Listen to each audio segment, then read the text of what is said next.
ഒരു ചെമ്മീന്റെ ഒരു റൈസാണ്.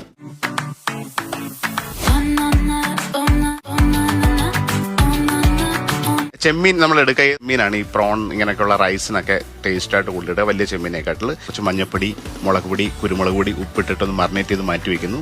അതിനുശേഷം ബസ്മതി റൈസ്, ആവശ്യത്തിനുള്ള റൈസ് കുതിർത്ത് മാറ്റി വെച്ചിട്ട് ഒരു പാനിൽ നെയ്യ് ഒഴിച്ച് കുറച്ച് ഏലക്ക, പെരിഞ്ചീരകം, തക്കോലം, സിനമൺ സ്റ്റിക്ക്, ജാതിപത്രി ഇട്ട് വെള്ളം ഒഴിച്ച് കല്ലുപ്പിട്ടിട്ട് കുട്ടികൾക്കൊക്കെ ഇഷ്ടപ്പെടാൻ വേണ്ടി കുറച്ച് ക്യാരറ്റ് ചോപ്പ് ചെയ്തിടുകയാണ്.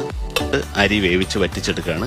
ഒരു പാനിനകത്ത് ഫ്രൈഡ് ഓണിയന്റെ പേസ്റ്റ്, അതുപോലെ ടൊമാറ്റോയുടെ പേസ്റ്റ്, ജിഞ്ചർ ഗാർലിക് പേസ്റ്റ്, അതുപോലെ പച്ചമുളക് ചതച്ചത് ഒരു നെയ്ക്കകത്തിട്ട് വഴറ്റുന്നു. ആവശ്യത്തിന് മഞ്ഞപ്പൊടിയും ലേശം ഗരം മസാല ഇട്ടു. അതിന്റെ സൈഡിൽ അത് നന്നായിട്ട് വഴറ്റിയതിന് മാറ്റിയതിനു ശേഷം ഈ മാറിനേറ്റ് ചെയ്ത പ്രോൺ ഗ്രില്ല് ചെയ്തിട്ട് ഇതിലേക്ക് ഈ മസാലയിൽ മിക്സ് ചെയ്യാണ്. ഒരല്പം തൈര് ഇതിന്റെ ഒരു ബിരിയാണിയുടെ ഒരു ആവശ്യമാണ്. ഇത് ഓപ്ഷണലാണ്. വേണമെങ്കിൽ വറ്റിച്ച റൈസ് ഇട്ടിട്ട് മല്ലിയിലയും പുതിനയിലയും ഫ്രൈഡ് ഓണിയനും അണ്ടിപ്പരിപ്പും മുന്തിരിങ്ങയും ഇട്ട് ഗാർണിഷ് ചെയ്ത ഒരു സിമ്പിൾ ആയിട്ടുള്ള പെട്ടെന്ന് ഉണ്ടാക്കാവുന്ന റൈസാണ്.